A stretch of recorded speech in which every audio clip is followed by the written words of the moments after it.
Bom dia, vamos lá. Vamos começar um pouquinho. Tentar botar um. Tem microfone. Eu vou botar o microfone. Bom dia, Raquel. Bom dia, Marilda. Bom dia, Silvana. Vamos lá.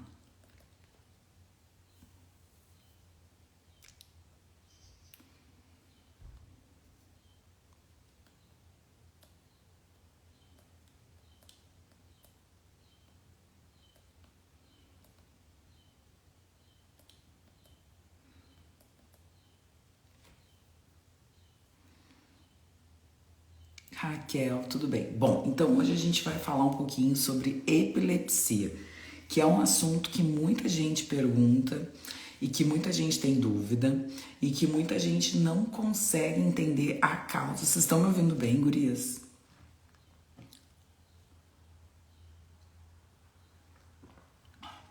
Espero que estejam me ouvindo bem.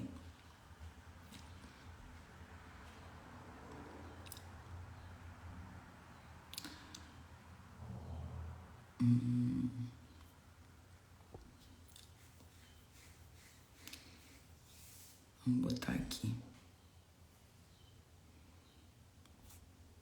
Sim, que bom.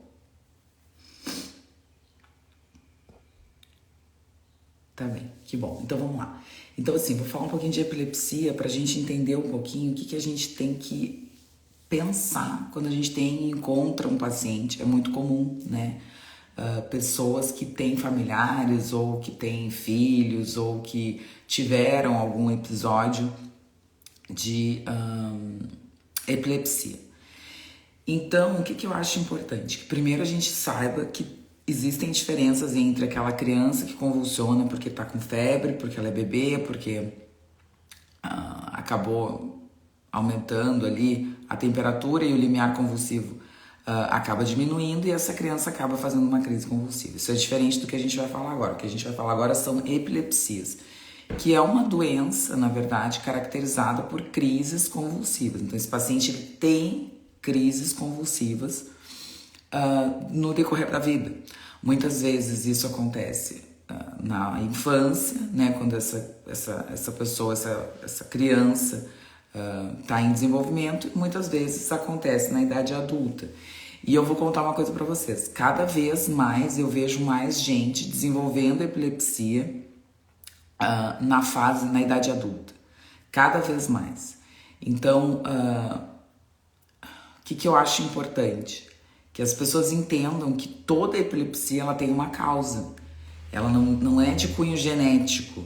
A maioria das vezes não é de cunho genético. Existe uma causa para a epilepsia. Eu fiz um resumo aqui para a gente falar um pouquinho sobre epilepsia. E o que é importante, né? Que é muito difícil diagnosticar essa causa para mais da metade das pessoas, tá? Existe um percentual de 30%. Eu vou colocar aqui o assunto que o pessoal vai entrando.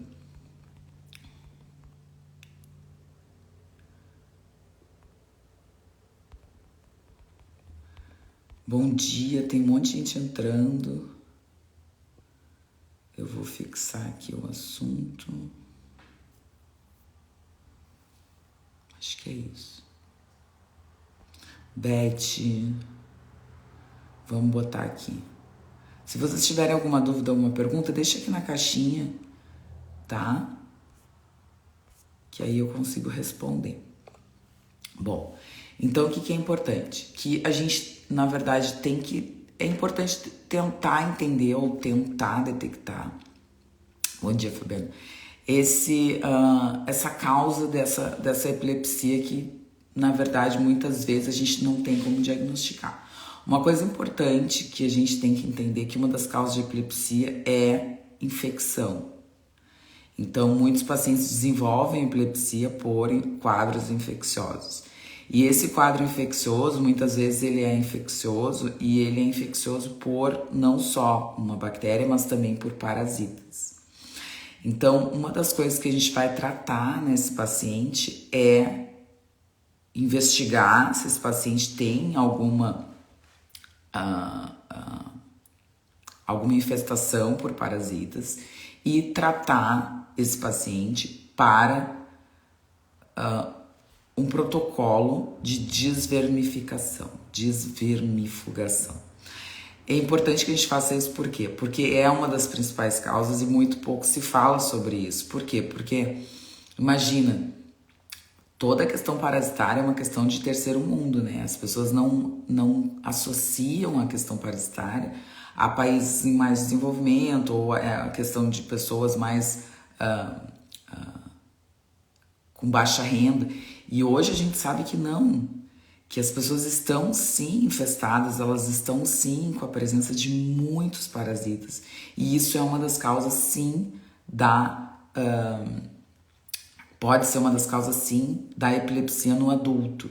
Então é muito importante que a gente saiba disso, faça os exames. Eu anotei aqui uma série de exames, então a gente pode ter toxoplasmose, rubéola, citomegalo, herpes simples, as bacterianas, né? Então, enfim, até mesmo o próprio HIV, tuberculose, essas coisas têm que ser investigadas nesse paciente.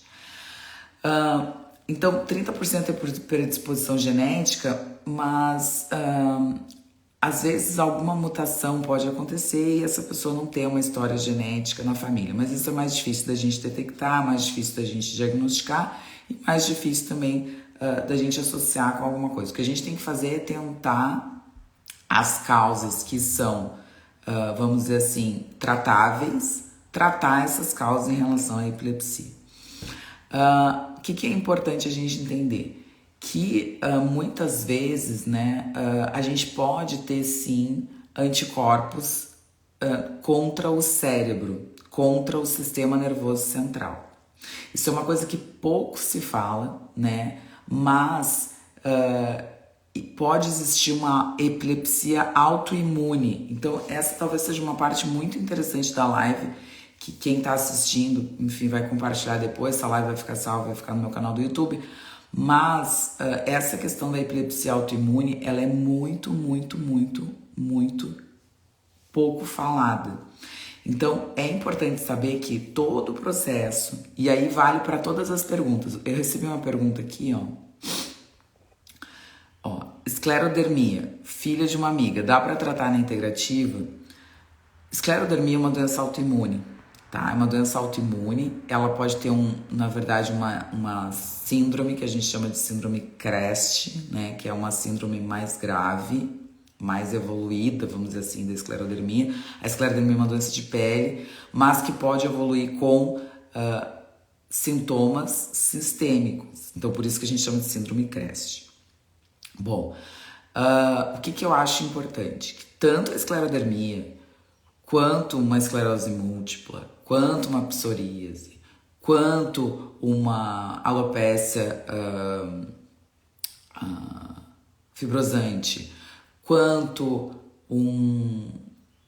doença de Crohn, independente da doença autoimune, todos esses pacientes têm uma característica, e essa característica é muito comum a todos, que é um aumento da permeabilidade do intestino, que é um desequilíbrio da microbiota intestinal, que é um excesso de toxinas e que tudo isso está relacionado com a doença autoimune. Então, quando a gente tem um processo autoimune, independente de que órgão-alvo for, e isso a gente vai falar por quê? Porque semana passada meu marido possui esclerodermia. Olha só. Então, a esclerodermia é uma doença autoimune. Então, por que eu tô falando da esclerodermia? Por que eu tô falando da epilepsia? Por que eu tô falando dessas doenças autoimunes?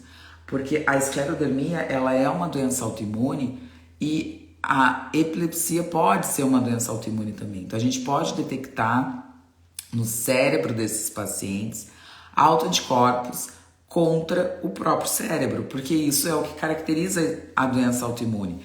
O paciente ter autoanticorpos. O que é auto? Auto do próprio, anticorpos. Então, células do nosso sistema imunológico que estão preparadas para nos defender e, na verdade, nos atacar, porque se a gente vai ter autoanticorpos, essas células vão atacar nós mesmos. E se elas atacam a nós mesmos, a gente precisa, na verdade, entender que esse processo começou conosco mesmo. Então, não foi um processo que começou do nada e para lugar nenhum. É um processo que começou conosco. Então, quando a gente tem esse processo de autoimunidade, o que acontece? O corpo entende que aquelas células não são mais dele. As células da pele, da esclerodermia da Daniela, do marido dela, o corpo entende que aquelas células não são, que na verdade são colágeno, não são mais dele, do marido da Daniela. Então o corpo vai lá e diz assim, olha, se isso aqui não é mais meu, o que eu vou fazer? Eu vou atacar. E isso é o princípio da autoimunidade. A mesma coisa que, na verdade, a esclerodermia é uma perda, né, das células que são as produtoras de colágeno. Então, a gente tem essa destruição específica daquelas células. Quando um paciente, por exemplo, tem vitiligo, essa perda, essa destruição é das células que produzem a melanina, os melanócitos. Então, por isso que o paciente fica com aquele aspecto mais branco, mais claro, de alguns lugares do corpo. Então, os melanócitos são os que produzem a melanina, que é essa coloração que a gente tem mais escurinha da pele. E como o processo autoimune é contra a melanina, os melanócitos, a melanina não é produzida e a gente forma aquelas áreas que são mais claras, que a gente chama isso de vitiligo. Então, tudo tem uma explicação. Às vezes, a gente é que não sabe qual é. Bom, e os autoanticorpos mais associados, existem alguns, né? Eu até anotei aqui, mas são específicos para essa área do cérebro e podem ser, então, essa doença, essa epilepsia, né? Essa doença caracterizada pelas crises convulsivas pode ter, sim, um caráter autoimune. E é importante que a gente, pelo menos, investigue ou diagnostique. O que eu acho importante? Que eu anotei aqui uma frase que eu acho muito legal, que é assim... a gente tem mais de 750, eu vou postar isso lá no meu grupo do WhatsApp, 750 distúrbios metabólicos que resultam de atividades enzimáticas deficientes, levando a má digestão e a metabolismos de nutrientes e a baixa geração de energia. O que isso significa? Que a epilepsia ela pode ser resultado desses distúrbios metabólicos, desses distúrbios devido não só a deficiências de energias, deficiências de micronutrientes, mas também pode ser resultado, então, desse acúmulo de metabólitos tóxicos. Porque quando a gente tem deficiência enzimática, quando o nosso corpo tem uma deficiência de alguma enzima ou tem dificuldade em vamos dizer assim, em lidar com alguma atividade que o corpo tenha, que é o resultado da deficiência enzimática, isso pode significar, sim, um acúmulo de resíduo nessas células. Então, isso também sobrecarrega essas células e, principalmente, sobrecarrega um tecido que é extremamente nobre, que é o tecido nervoso, que é o tecido cerebral. Então, eu não sei se vocês estão entendendo, mas assim, esse excesso de toxinas provocado por essa dificuldade enzimática que muitas vezes a gente tem, pode fazer com que o tecido cerebral, o tecido nervoso, se sobrecarregue. E isso ocasiona essas crises de convulsão. Por quê? Porque o tecido está super carregado, está super estimulado. E isso pode ser também um fator por esse excesso de toxinas, por essa dificuldade enzimática. Então, tudo é um processo, a gente é que não sabe, na verdade. E, além disso, quando a gente tem as deficiências, né, de cofatores, de micronutrientes, deficiências importantes de vitaminas, de minerais, por um processo de má absorção, por exemplo, a gente tem o quê? A gente tem um desequilíbrio, não só, né, da parte estrutural, porque eu já falei aqui várias vezes e a gente precisa entender que o nosso cérebro ele é composto pelas coisas mais nobres que a gente come.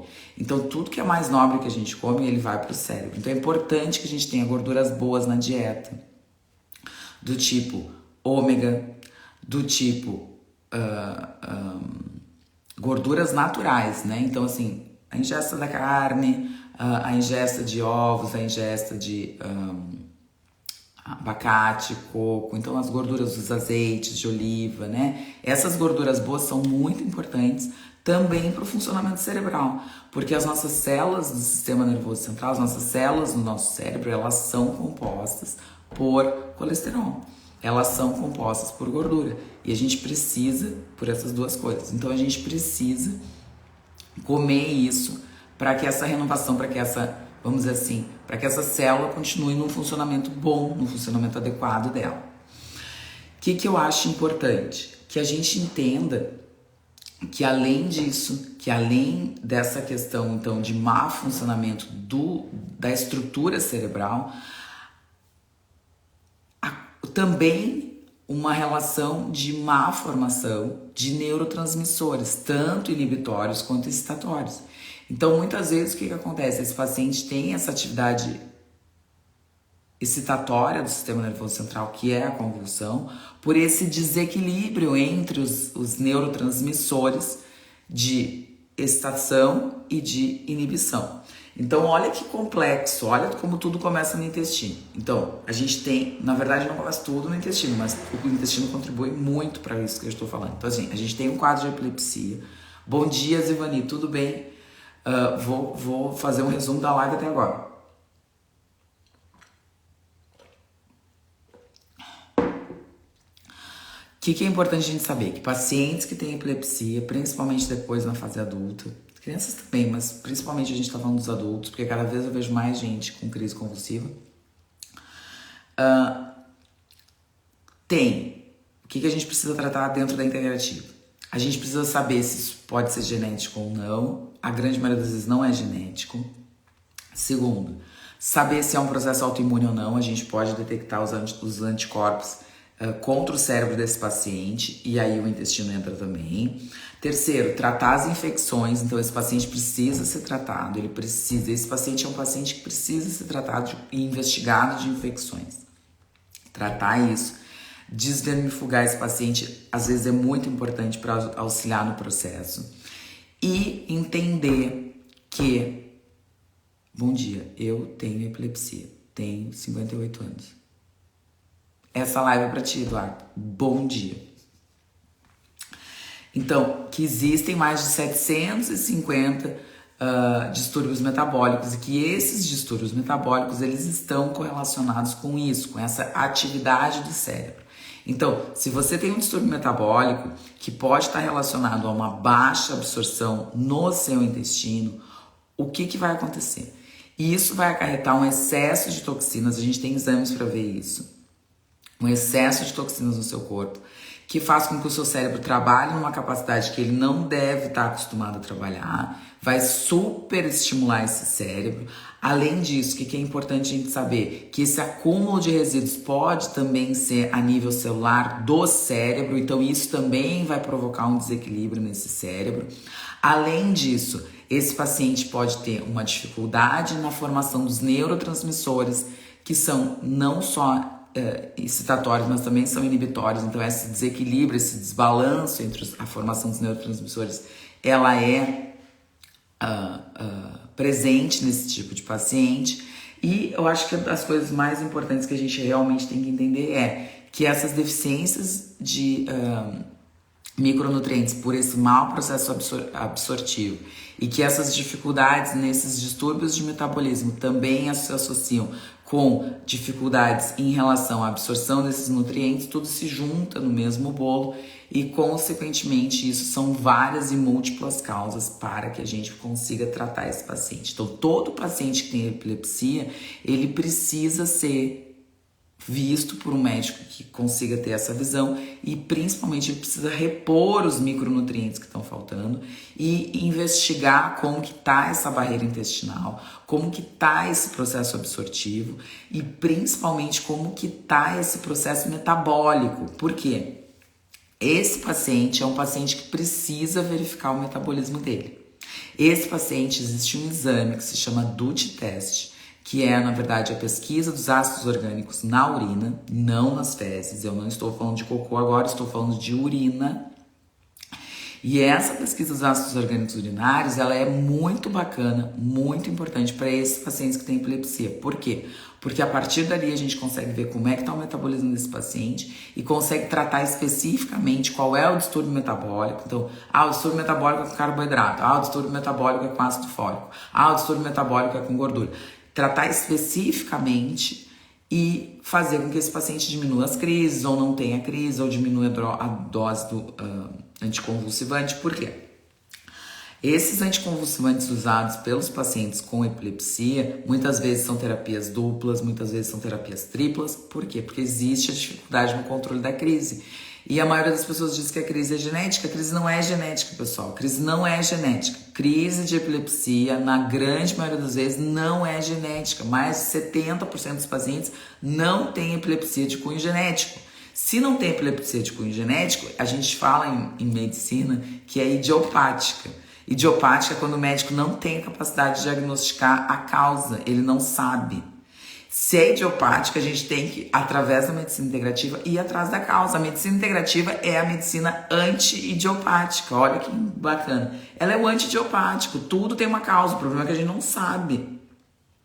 Na faculdade de medicina, a gente aprende que hipertensão não tem cura e não tem causa, que ela é idiopática. 90% das hipertensões arteriais sistêmicas são idiopáticas. Isso sabe por quê? Porque o médico não sabe. Não é porque não tem causa, tudo tem causa, é a gente que não sabe, ou não sabe procurar, ou não sabe diagnosticar, que são coisas completamente incompreensíveis, porque a faculdade de medicina ela não se fixa na causa, a faculdade de medicina se fixa no sintoma, se fixa no remédio que a gente vai dar, se fixa na questão básica de que a gente tem um sintoma, a gente vai tratar esse sintoma, ponto, e mais nada. A gente não vai abordar com o paciente por que ele está assim, a gente não vai abordar com o paciente por que aconteceu, a gente não aborda, isso a gente não aprende, a gente não tem essa expertise durante a faculdade. A gente tem a expertise de diagnosticar, fazer diagnósticos brilhantes, né? E aí, quem gosta de assistir, ou quem gostava de assistir a série do Dr. House, sabe que a medicina se baseia muito naquilo ali, nessa diagnose, né? Da gente estar sempre diagnosticando doenças. E a maioria das vezes a gente não trata porcaria nenhuma. Por quê? Porque as doenças não são tratáveis, né? Porque a gente não aborda a causa, as doenças são controláveis. A medicina tradicional controla doenças. A medicina integrativa trata e cura. Então essa é a diferença. Quando você aborda uma questão que pela medicina clássica, você vai controlar a sua doença. E muitas vezes nem controla, porque essa semana atendi uma paciente que eu não posso falar dela, porque ela sabe que eu vou falar dela. Já falei dela várias vezes, ela já teve até problema por causa disso. Mas essa semana atendi uma paciente que é minha paciente de bastante tempo, né? Uma querida, uma pessoa sensacional. E a gente se apega nos pacientes, né? Tem uns pacientes que a gente se apega demais. E ela é uma fofa, assim, um doce, porque ela tá comigo há muito tempo. Talvez eu me apegue por causa disso, porque o paciente tá comigo há um tempão, não tem como a gente não se apegar. E ela veio pra mim porque ela tem uma doença autoimune e ela faz tratamento com imunobiológico. Olha só que interessante, vou contar esse caso, porque já que a gente tá falando sobre doença autoimune, e a epilepsia pode ter esse cunho autoimune, eu vou falar um pouquinho sobre essa paciente para que vocês entendam o que a medicina integrativa faz. Essa paciente então veio pra mim com um quadro de uma doença autoimune grave, com várias alterações. Ela tem uma doença que a gente consegue ver pela ressonância. Então ela tem várias alterações, né, físicas, alterações anatômicas, né, que a gente consegue ver pelo exame. E a gente começou a tratar, eu acho que faz isso uns 3 anos e tal. Ano passado ela foi antes da pandemia que a gente começou a tratar, eu acho. O ano passado ela fez, então, um controle e a doença tinha diminuído. Essas áreas, né, da doença autoimune dela tinham diminuído. E aí ela voltou em consulta agora, ela vem de 6 em 6 meses. Ela voltou em consulta agora, super faceira, porque os médicos pediram para ela não fazer o imunobiológico agora, porque a doença está muito controlada e eles vão adiar o imunobiológico por esse controle que a gente está tendo através da medicina integrativa. Então essa paciente vai adiar o imunobiológico, olha que bacana, porque ela está conseguindo controlar uma doença autoimune. Então a doutora faz tratamento no HC em Ribeirão Preto, que bom, o HC é ótimo, né? Foi onde eu fiz a formação na nutrologia. Mas é uma medicina completamente... Bom dia, Marta. Deixa eu ver se a Marta tá aqui. Ai, a Marta tá aqui. Olha, a melhor pediatra do Brasil, pessoal. Por favor, consultem com a doutora Marta. Se vocês têm crianças pequenas, essa é a The One, né, Marta?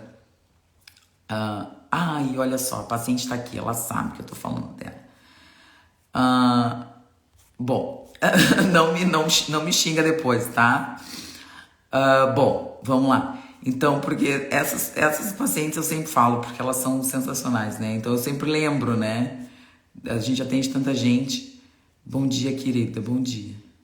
Bom, vamos lá. Então, acho que isso é interessante da gente falar, né? Então, desse processo da doença autoimune, como é importante a gente tratar esse intestino, como é importante blindar esse intestino, melhorar as questões inflamatórias, então isso é fundamental. Melhorar as questões de absorção de micronutrientes, porque tudo isso está relacionado não só com a doença autoimune, mas com o processo desbiótico, mas com o processo de excesso de metabólitos, excesso de toxinas, superestimulação desse cérebro, desregulação dos neurotransmissores. Então, tudo isso é importante, né? O protocolo Coimbra é utilizado para algumas doenças autoimunes, E olha que interessante, né? Ontem eu postei, deve estar aqui. Eu não postei, eu só mandei vocês olharem os stories do Dr. Renato Lessa, que é hoje o maior nome da oftalmologia integrativa no Brasil. E ele organizou um congresso que eu queria estar muito, por quê? Porque o Dr. Cícero, ele nunca fala em público. É muito difícil ver uma palestra do Dr. Cícero. Olha que eu já fui em congresso e tal. E o Dr. Cícero Coimbra, que é, na verdade, essa sumidade, né? Que é esse grande estudioso desse grande hormônio que é a vitamina D, ele palestrou nesse congresso com o Dr. Renato Lessa, que foi um congresso internacional de oftalmologia integrativa. E existe um eixo intestino-olho. Caso vocês não saibam, eu vou contar para vocês, que foi a palestra da professora Janete Fournier. Bom, voltando. E aí, o que acontece? O Dr. Cícero postou, na verdade o Dr. Renato postou um slide do Dr. Cícero que eu achei sensacional. Eu vou postar aqui depois para vocês verem. Que é um slide que diz assim: você não vai conseguir as suas doses diárias de vitamina D com a sua alimentação. O Dr. Cícero coloca isso no slide. Então, assim, você vai ter que comer tanto de leite, comer tanto de carne, para ter as doses de vitamina D, mas você pode se expor ao sol durante 10 a 15 minutos no sol, na verdade, um sol bom, né? Não adianta ser o sol das 8 da manhã, tem que ser um sol a partir das 10 da manhã até as 2, 3 da tarde, são 10 a 15 minutos, não é para ficar torrando no sol. Sem protetor solar, é óbvio que o protetor solar a biossíntese de vitamina D vai ser zero, porque você vai estar bloqueando, na verdade, a pele, que é o órgão que a gente consegue fazer essa absorção maior para essa biossíntese. Então, a gente precisa do sol. O sol, na verdade, é o elemento importante que faz essa, vamos dizer assim, esse acúmulo dessa vitamina D, consegue fazer isso, né? Então, a gente consegue... através do sol. Então o protetor solar ele não vai auxiliar e pelo contrário ele vai piorar, né, esse processo. Então você pode ter uma hipovitaminose de vitamina D porque você usa o protetor solar em todo o corpo quando se expõe ao sol. E aí o Dr. Cícero fez esse slide. E o que eu quero dizer? Que a exposição do sol é tão importante não só, né, para a questão da síntese de vitamina D, mas principalmente para a regulação do círculo circadiano, do ritmo circadiano, para dores, né? Então, pacientes que têm dores, é muito importante que ele se exponha ao sol, que ele regule, né, essa questão. Por quê? Porque o sol, ele atua, né, como um infrared, como luz, um comprimento de onda também de luz infravermelha. Então, pacientes que têm dores, é importante que exponham aquele órgão de dor ao sol. Então, olha como o sol é importante, né? E por que eu tô falando tudo isso? Porque perguntaram sobre o protocolo Coimbra, né? Para pacientes com doença autoimune. E muitas vezes esse paciente, ele pode ter um plus desse protocolo fazendo todas essas questões. Então ele vai diminuir a questão inflamatória dele, porque muitos pacientes têm doença autoimune com sintomas inflamatórios específicos, né?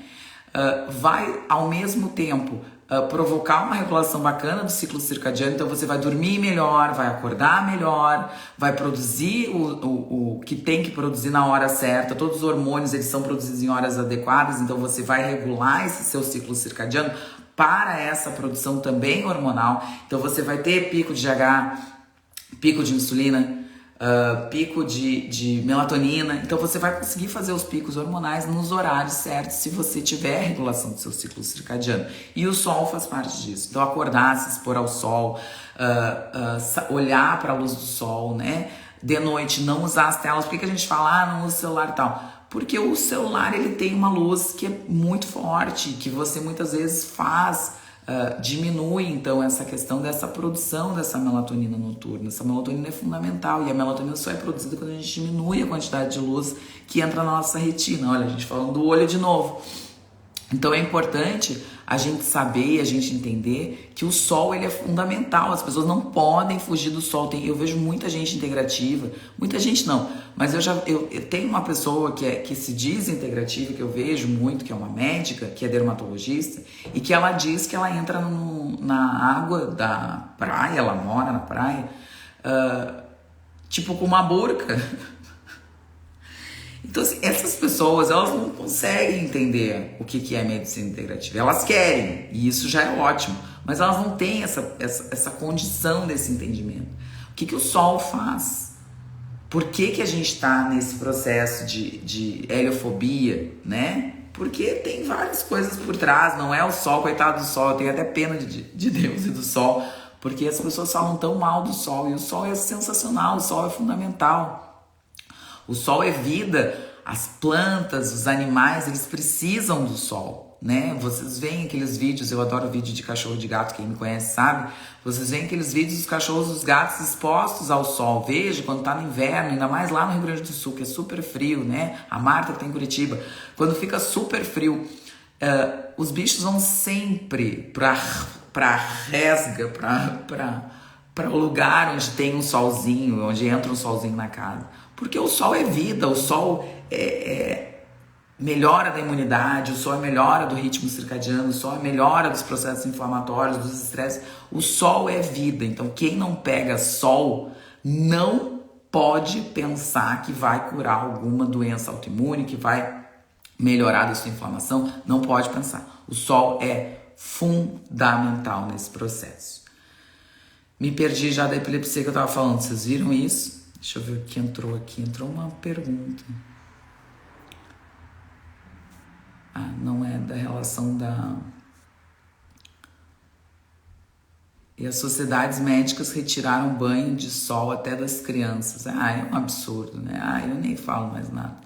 Banho de sol é muito importante, é muito importante. Então, assim, se você tem uma doença autoimune, você deve tomar banho de sol. E aí aproveita para botar o pezinho na grama e já fazer um grounding, aí você já tá tirando quase nota 10, né? No quesito natureza durante o dia.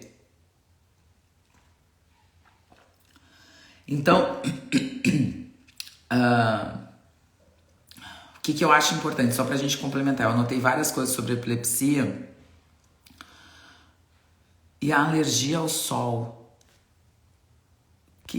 Como é que é essa alergia ao sol, Elis? O que a gente vê, que não seria alergia ao sol, né? Seriam processos, na verdade, alérgicos. Como é que eu vou dizer isso? São processos, por exemplo, eu vou dar um exemplo, tá? O lúpus. O lúpus, ele tem pacientes que têm lúpus.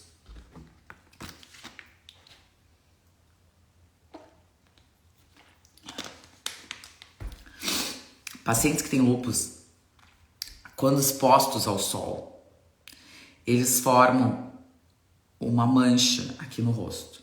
Não sei se vocês já viram isso. Tem muita gente que forma tipo uma mancha aqui no rosto, tá? Isso é um dos... A gente no lúpus, a gente tem alguns critérios diagnósticos e esse é um deles, tá? Então, assim, essa exposição ao sol e essa formação dessa mancha aqui no rosto, tá? Bom, isso é uma alergia ao sol Não. Isso é uma característica de que esse paciente está doente, de que esse processo autoimune está presente. E agora se pega sol, a pele fica irritada e com inchaço. Então assim, não é uma alergia ao sol, é um processo autoimune ou inflamatório, não sei, não posso afirmar com certeza, que ocorre por essa exposição à luz solar. Então assim, por que ele sempre foi assim? Me diz, desde pequeno ele é assim? Vou fazer essa pergunta. Essa é a pergunta mais importante. Desde bebê, quando ele se expunha ao sol, ele ficava assim?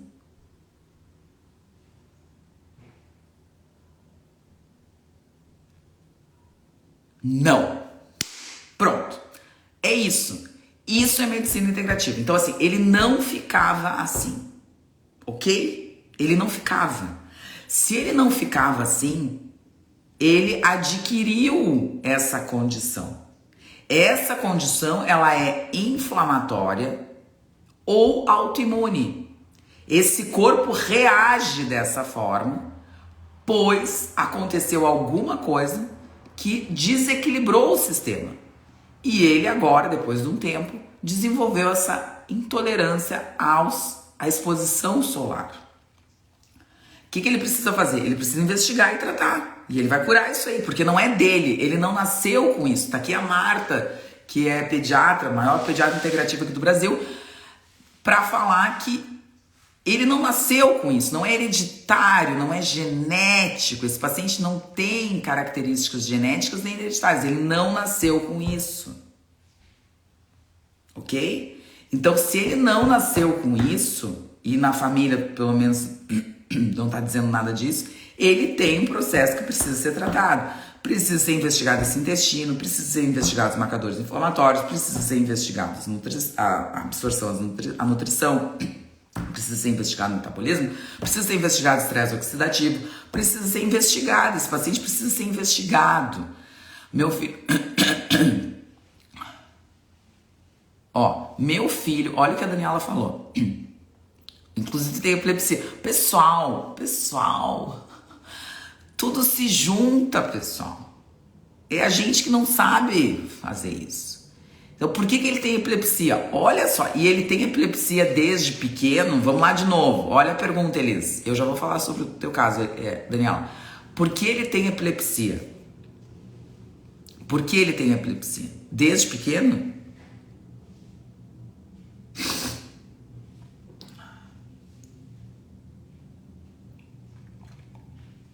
Então, olha que diferença. Tu vê que a epilepsia ele tem desde bebê, mas a exposição à alergia ao sol ele não tem. Isso, era isso que eu queria trazer. Então, são diferentes as coisas são diferentes. Uma coisa é tu ter um bebezinho que já nasceu com episódios de crise convulsiva, que já tem episódios de crise convulsiva e caracterizou a doença epilepsia. Isso é diferente de uma pessoa que não tinha e que adquiriu. É aquilo que eu tava falando na medicina. A medicina, ela fala que as coisas são idiopáticas, que elas não têm causa. Não é que as coisas não têm causa, é que a gente não sabe. A gente não consegue fazer esse link. Que é diferente. Então, só para te entender o que eu tô trazendo. É diferente um paciente que tem uma doença desde pequeno do que um paciente que não tem essa doença desde pequeno. Então, no meu filho, nas últimas férias de verão, teve uma alergia ao sol, uma única vez. Tenho convicção que teve relação com a alimentação na época. Não teve outros episódios. Então... Por que eu falei para eles? A primeira coisa que teu irmão tem que investigar é o intestino. Entende? É o intestino. Esse intestino tá doente. Isso a gente sabe. Mas o que está provocando isso? Qual alimentação está provocando isso? Ou o que está provocando isso? Ou o que provocou isso? Isso é muito importante.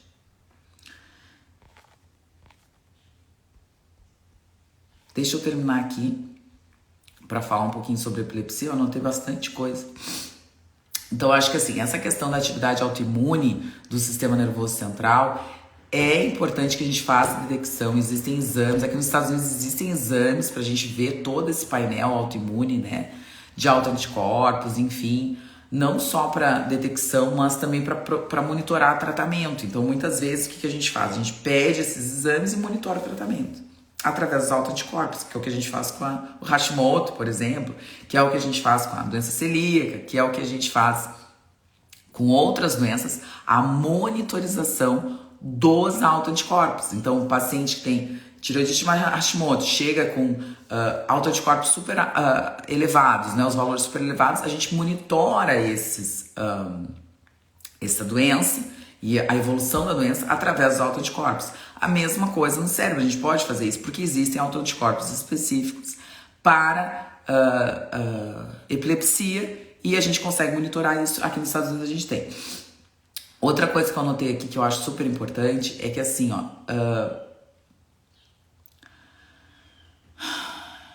é muito importante que a gente verifique não só a questão dos micronutrientes, a perda, a quebra da barreira hematocefálica, mas gatilhos de trauma, e quem me conhece sabe, né, eu falo do meu quadrilátero mágico das doenças autoimunes, os gatilhos de trauma desses pacientes, o que aconteceu com esses pacientes, também são super importantes e influenciam muito, porque o cortisol influencia a barreira. Então a gente precisa verificar isso, até para a gente poder tratar esse paciente de uma forma melhor. Toda doença autoimune é um quadrilátero mágico.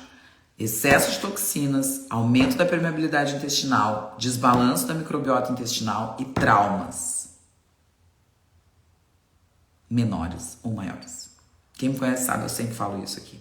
Então, isso foi o que eu aprendi durante todos esses anos tratando medicina integrativa. Todos os pacientes que têm doença autoimune têm um trauma que eles precisam diagnosticar e tratar. Essa paciente que eu tava falando, essa querida, que eu acredito que esteja aqui na live, porque ela me acompanha muito, e ela continua na live, porque ela sabe que eu vou falar dela de novo, ela tem um trauma. E ela tá melhor, porque ela descobriu o trauma. Então ela tá curando a doença dela, porque ela realmente descobriu o trauma.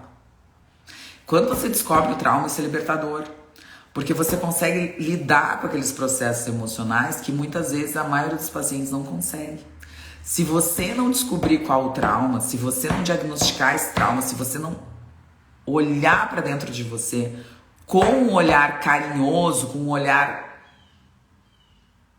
piedoso para você mesmo, porque é só você que interessa, ninguém mais interessa no mundo, a única pessoa mais importante da sua vida tem que ser você.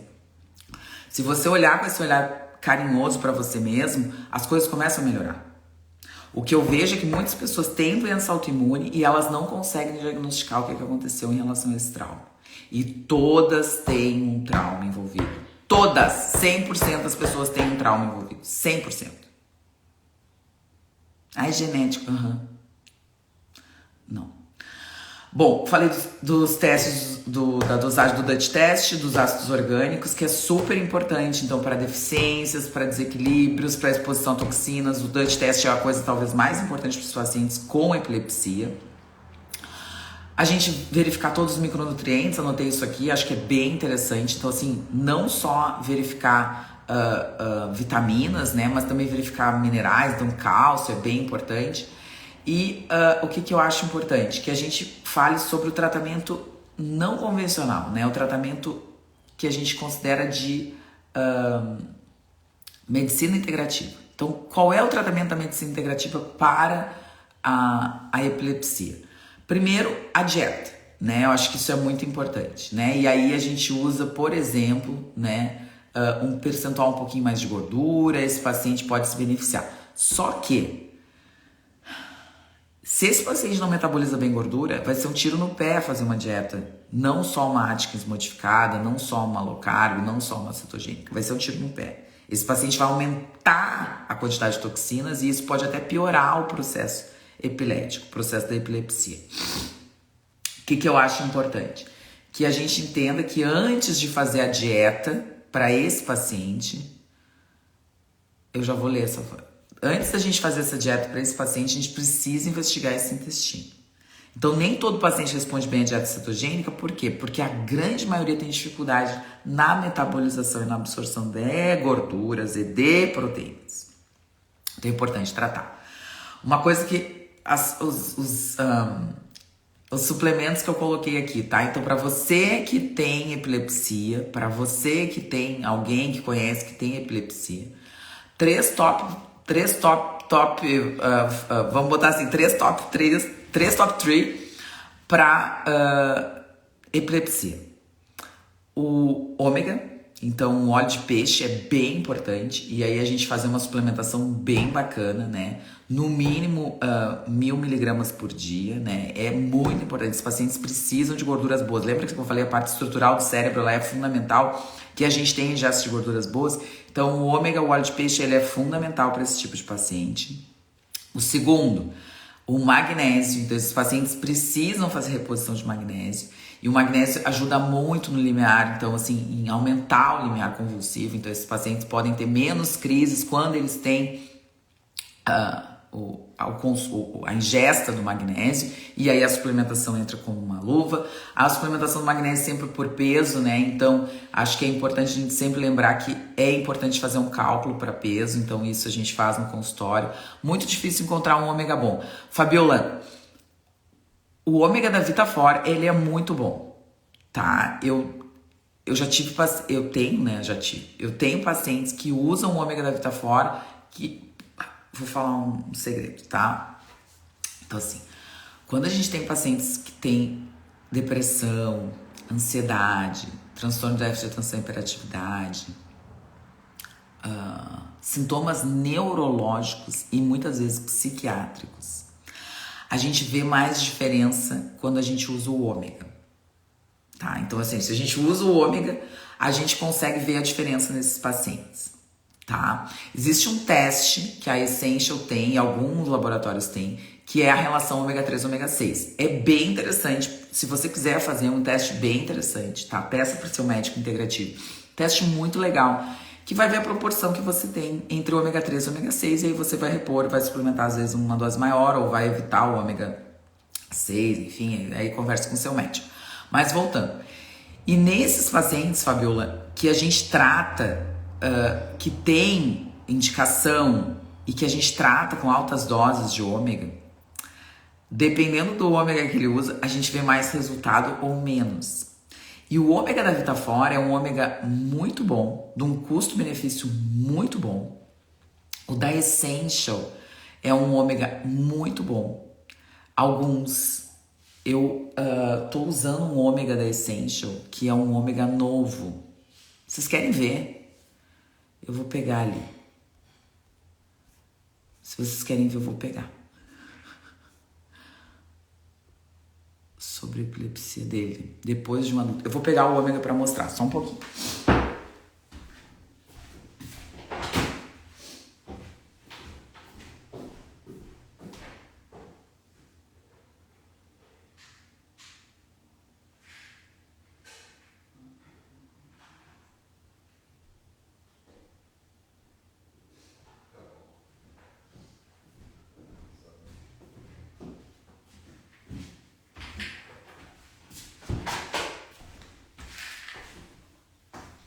Bom, então eu vou mostrar aqui. Esse ômega aqui é maravilhoso, tá? Esse ômega golden, tá? Vou mostrar aqui. Ele vem com cúrcuma e com astaxantina, então ele é extremamente anti-inflamatório. Vou tomar.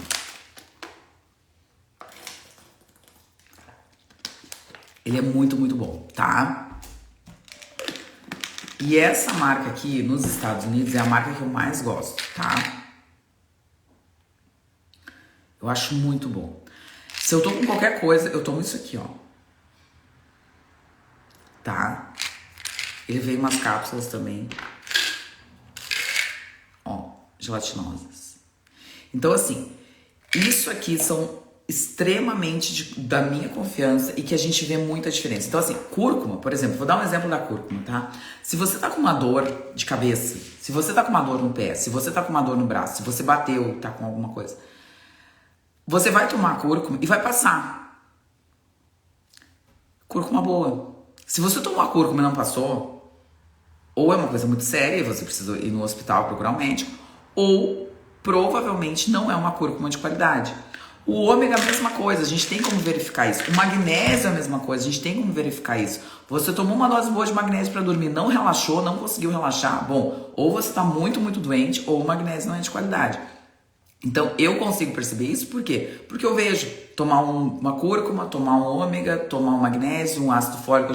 E as vitaminas a gente vê pelos exames. Então, a gente sabe se a vitamina é boa, se você tomou a vitamina e o exame mostrou, porque o exame não mente, entendeu? Então, assim, como é que estava o seu ácido fólico? Como é que tá agora? Como é que estava a sua vitamina B12? Como é que tá agora? Como é que estava a sua vitamina D? Como é que tá agora? Não mente, não mente. Os suplementos não mentem.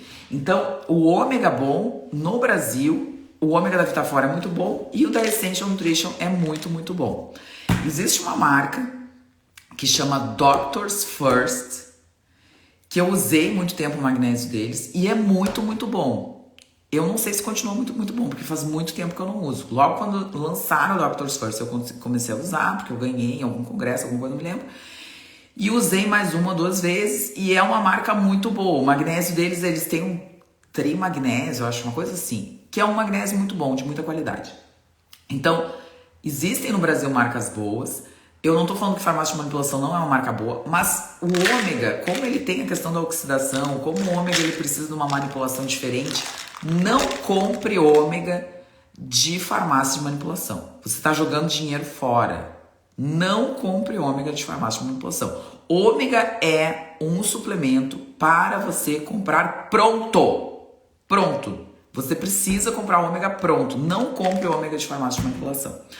Muitos suplementos você pode comprar, porque muitas vezes tem fórmulas, enfim, alguma coisa assim. Mas o ômega não compre de farmácia de manipulação. Não mande manipular o ômega.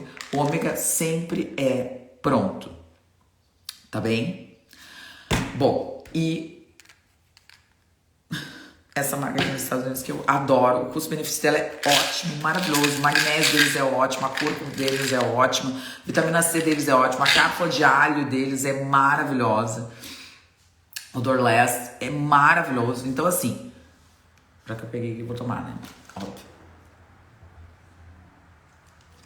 Eu não sou a maluca dos suplementos, tá? Eu não tomo suplemento todos os dias, mas quando eu lembro, eu acabo tomando. Sobre a epilepsia dele, descobriu depois de adulto um ovo de tênia no cérebro já calcificado. Será que ele adquiriu na gestação da mãe? Não se sei, não se sabe, né? Provavelmente não.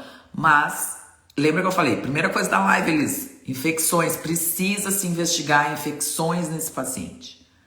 Esse paciente precisa ser investigado e tratado de infecção. E esse paciente tem indicação de tratar de disparidade de desvermifugar.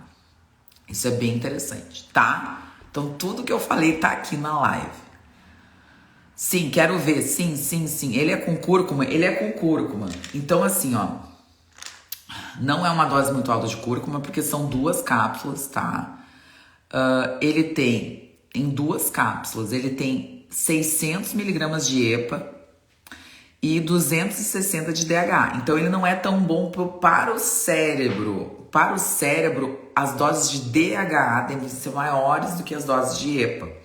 Por que ele vem com a cúrcuma e por que ele vem com a astaxantina? A astaxantina é talvez um dos melhores suplementos que a gente tem, só que a qualidade da astaxantina é muito ruim em quase todos os suplementos. Então, assim, tô me recuperando da gripe, vocês lembram disso. Ele tem 130 miligramas de cúrcuma, não é um monte, tá? E ele tem astaxantina. E ele tem mais EPA. Por quê? Porque isso aqui é mais anti-inflamatório. Então, pacientes com dores crônicas, pacientes que têm muito cansaço, fadiga, isso aqui é bom para pós-Covid. Então, enfim, tá? Excelente. Então, quando eu faço a prescrição, eu sempre faço a prescrição assim, ó. Boto o ômega sozinho, na miligramagem que eu quero para aquele paciente. E, por exemplo, daqui a pouco eu boto astaxantina de 2 miligramas. Pô, aqui tem 4 miligramas de astaxantina. Por que não comprar esse ômega? Isso é que vocês têm que pensar. Entende? Vou mandar manipular a astaxantina. Pô, mas tu tem um ômega aqui, com uma dosagem boa de EPDH, porque isso aqui dá 1000 miligramas, tá? De EPDH. 1000 miligramas, tá? De EPDH. Em 2 cápsulas. E 4 miligramas de astaxantina, isso aqui é sensacional, sensacional. Eu não tô falando pra vocês comprarem, eu só tô falando pra vocês que vocês entenderem que se eu prescrevo astaxantina, às vezes eu prescrevo 2 miligramas ou 4, 2 vezes por dia. Isso aqui é sensacional. Sensacional. Tomo uma cápsula de manhã, tomo uma cápsula de noite. De manhã e de tarde, né? De noite não se toma. Mas, sensacional. Isso é medicina integrativa. entendeu? Aí eu prescrevo, por exemplo, 200 miligramas, 300 miligramas, 400 miligramas, 500 miligramas de cúrcuma. Aqui tem 130, não importa, entendeu?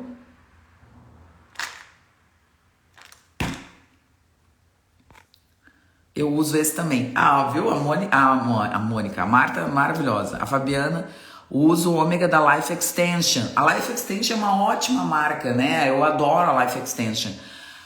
O problema da Life Extension é que eu acho eles meio caros às vezes, sabe, Fabiana? Tem alguns suplementos que eu acho muito, muito caro. Então, se tu tem um Nature's Scrub que é melhor e mais barato, ou não digo melhor, mas comparado é bom, tá bem, deixa eu terminar, que senão eu não vou terminar nunca. Tem no Brasil, doutora? Tem no Brasil. Deve ter no Brasil em algum lugar. O iHerb foi taxado, né? Já tô sabendo, né? Mas no iHerb tem isso aqui. Mostra de novo pra fazer um print. Já mostrei várias vezes. Mostra a cúrcuma. Vou fazer um print. Mostra novamente, foi muito rápido. Quero fazer um print. Agora já mostrei bastante, né? Eu tenho psoríase, tenho síndrome de Renault. Amenorreia 3 anos e meio.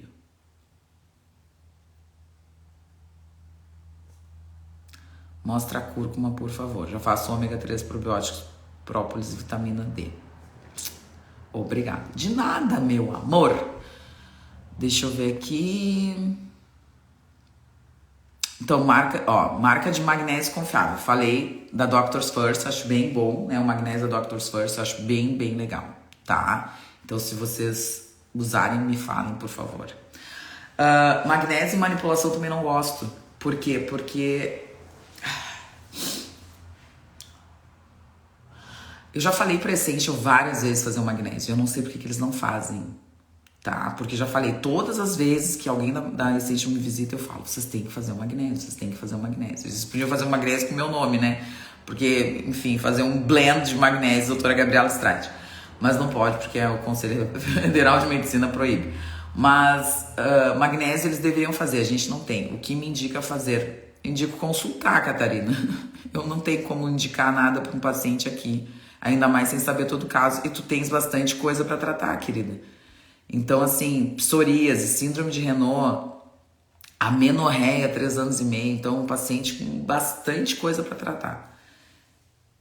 Que tem que ter um olhar bem diferenciado, né? Pelo médico que vai tratar. Porque não é uma paciente fácil, não são poucas coisas para ser feitas, tá? Então, não é tomar... Não sei quem é que te prescreveu o ômega probiótico, glutamina e própolis e vitamina D. Não sei quem te prescreveu. Mas conversa com essa pessoa que te prescreveu para realmente ver se é só isso que tu precisa e se realmente tu precisa de probiótico, né? Porque a maioria dos pacientes não precisam. E, enfim, tá bem, Catarina? Mas acho que é importante que tu consulte com alguém. Vou terminar aqui, Daniela, porque senão eu vou ficar. E o terceiro, top 3, né? É a vitamina B6, né? Então, vitamina B6 para pacientes que tenham crises convulsivas, que tenham epilepsia, ele é fundamental. Então, tem uma mutação bem frequente, eu anotei aqui até pra gente falar, de um gene que causa deficiência de B6. Então, independente, né? Tem um trabalho, eu vou botar lá no meu grupo, eu tenho que anotar essas coisas, senão eu não boto. Trabalho da B6, que eu tava lendo, que assim, a suplementação de vitamina B6 em pacientes que têm essa mutação e que não têm essa mutação melhora a frequência das crises convulsivas. Então esse trabalho é muito legal, porque independente de ter essa mutação, suplementar B6 melhora e diminui quadros convulsivos. Então, top 3 para convulsões: ômega, magnésio e vitamina B6. Uma coisa que eu anotei aqui, e aí a Marta tá aqui, né? E a Marta talvez possa falar um pouquinho, e eu não posso falar com tanta propriedade, porque eu não trato crises convulsivas frequentemente, mas eu uso de vez em quando, é o CBD, né? Então, assim, o CBD ele interage com esse sistema endocannabinoide, né? E influencia, então, não só a função dos neurotransmissões, mas também o limiar convulsivo. Então, é importante que a gente entenda que o CBD ele pode diminuir essa excitação neuronal. E, enfim, com alguém que trate CBD. Eu só uso CBD em 2 casos, tá? Primeiro, pacientes com câncer. Segundo, pacientes com dor crônica intratável. Os resultados que eu tenho hoje, eu tenho alguns pacientes que usam CBD. São bons. Mas a gente tem que tratar a causa. A causa não é a falta do CBD. Tá? A causa não é a falta do CBD. Pode ser uma das, mas não é a causa, não é a falta do CBD. Então CBD, mas não todas. Perfeito, tá? Muito bom para muitas crianças, mas não todas. Por quê? A Marta falou o que eu queria falar. Porque não são todas que vão...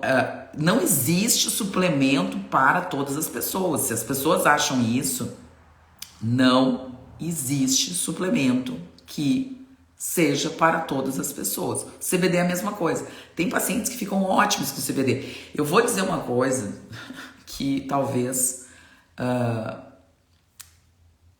seja uma verdade. Como eu indico muito especificamente CBD, então assim, paciente tá super obesa, tem dificuldade em emagrecer, tem uma dor crônica, sabe? É muito específico. A gente já tentou algumas coisas, não deu certo, aí eu indico CBD e o CBD parece que é um portal, abre um portal para aquele paciente melhora muito, tá?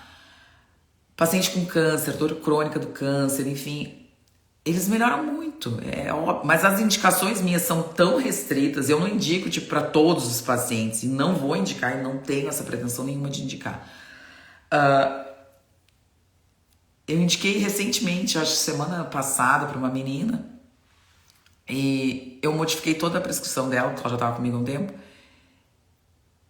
e ela disse assim, eu não vou usar o CBD, porque eu quero ver como é que vai ficar o suplemento. E aí ela mandou mensagem essa semana, dizendo que tá ótimo, que tá bem melhor. Uma paciente com dor crônica muito difícil de manejar, enfim, melhorou, sem o CBD.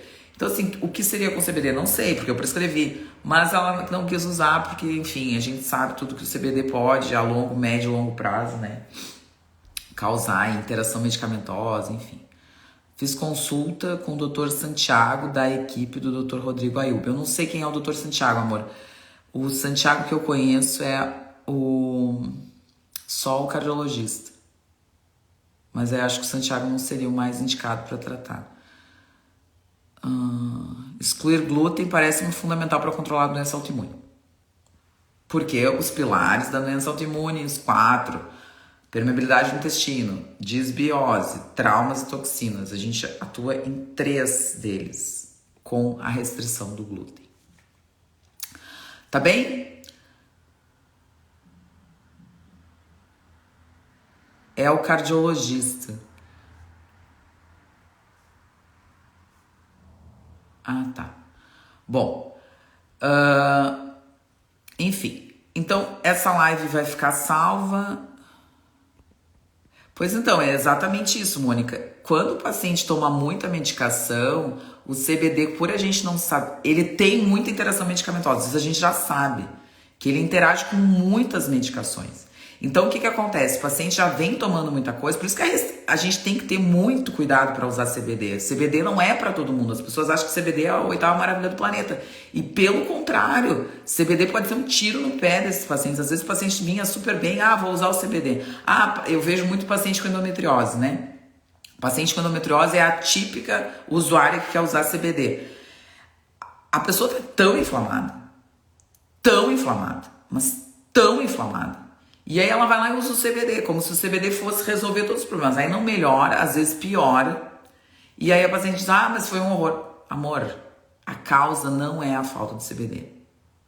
A causa não é a falta do CBD. A desregulação do sistema endocannabinoide pode ser uma das causas, mas não é a causa. Então é importante que as pessoas entendam que eu já postei lá no meu grupo do WhatsApp faz um tempão, sobre esses trabalhos que analisam CBD e medicações, e são péssimos. Então assim, a Marta falou isso, a Mônica falou. Então assim, são crianças que muitas vezes vão precisar e ter indicação, mas que muitas vezes não funciona, não é essa maravilha, né? Não é essa oitava maravilha do mundo. Quem me dera viver nos Estados Unidos para ter uma consulta? Bom, aqui nos Estados Unidos, o mais legal dos Estados Unidos são os exames. Cada vez que eu atendo um paciente que mora aqui e eu tenho essa possibilidade de pedir os exames que eu quero, eu fico encantada, porque os resultados são sensacionais. Os pacientes aqui nos Estados Unidos têm resultados muito bons, muito bons. Quem mora nos Estados Unidos e faz os exames aqui nos Estados Unidos tem resultados muito bons. É uma medicina de ponta, é uma medicina de excelência, porque a gente tem exames que realmente embasam toda essa medicina que a gente está falando. A gente tem suplementos que são bons também, então assim, a gente não depende de farmácia de manipulação, a gente não depende da boa vontade de ninguém. É muito legal tratar o paciente aqui nos Estados Unidos. Não que no Brasil não seja, porque no Brasil a gente faz maravilhas, né? Ainda mais com exames bons. Hoje a gente já tem exames ótimos. O Lemos está trazendo cada vez mais coisa. O DUT teste, eu acredito que em um pouquíssimo tempo já vai estar disponível, que é um exame que eu cada vez uso mais. Então, assim... Mas aqui nos Estados Unidos tem exames muito legais, pessoal. Tem muita coisa bacana que eu acredito que logo, por o povo brasileiro ser um povo que realmente gosta e... Enfim. Mas, o que eu queria falar? Que em Portugal tem os exames tanto ou iguais aos que tem aqui nos Estados Unidos. Hoje a gente já tem essa disponibilidade, a gente tem Dutch Test em Portugal, a gente tem Coprológico bom em Portugal, a gente tem painel de micronutrientes em Portugal. Todos os exames que tem aqui nos Estados Unidos tem em Portugal hoje. Se você não sabia, estou lhe dizendo. Todos os exames tem em toda a Europa. Então é interessante pensar que não é só... E no Brasil também tem, mas no Brasil é muito caro. Mas é interessante pensar que a gente já tem estudo disponível também na Europa. Faz. Não adianta ter por net, pois depois não conseguimos os exames necessários. Hoje todos... Ai, na madeira, linda. Não sabia. Vamos lá. Então, era isso. A live de hoje, a gente falou um pouquinho sobre epilepsia. Essa live vai ficar salva, então um bom domingo para vocês. Peguem sol. Compartilhem essa live, acho que essa live tem bastante informação, né? Dá para fazer esses exames quando se vai para os Estados Unidos? Dá, mas depende de que lugar nos Estados Unidos, vou só terminar. Então assim, em New Jersey a gente não tem a possibilidade, então o laboratório que eu trabalho não trabalha em New Jersey, eles não têm. E você tem que vir com o tempo, porque você vai ter que fazer o pedido. Então, pelo menos um mês você vai ter que ficar aqui nos Estados Unidos. Você vai ter que fazer o pedido vai ter que chegar na sua casa, você vai ter que fazer a coleta, se tiver coleta de sangue, você vai ter que ir até uma coletadora, que é assim que funciona aqui nos Estados Unidos. Você vai ter que mandar as amostras têm que ser processadas, tem que ver se essas amostras foram adequadas, foram bem. E aí sim você pode ir embora. Então, na Flórida faz. Eu tenho, não tenho a grande maioria, mas eu tenho muitos pacientes na Flórida, então na Flórida faz. Em todos os estados americanos faz, com exceção de New Jersey. Então, todos os estados, a gente tem essa disponibilidade. Então, se você quiser, marque a sua consulta, a gente faz os exames e a gente realmente muda, né, a vida dessas pessoas e principalmente o curso dessa doença. Tá bem? Um bom domingo, aproveitem, meditem, respirem, oxigenem essas mitocôndrias, pelo amor de Deus, né? A respiração é fundamental. Peguem sol, né? Coloquem o pé na grama, enfim. Tudo isso é R$0 e melhora muito, não só a sua doença autoimune, mas principalmente a sua saúde e a sua qualidade de vida. Tá bem? E façam exercícios. Um beijo, até o próximo domingo. Essa semana não tem Quintas com Saúde. Até o próximo domingo e fiquem bem, fiquem com Deus.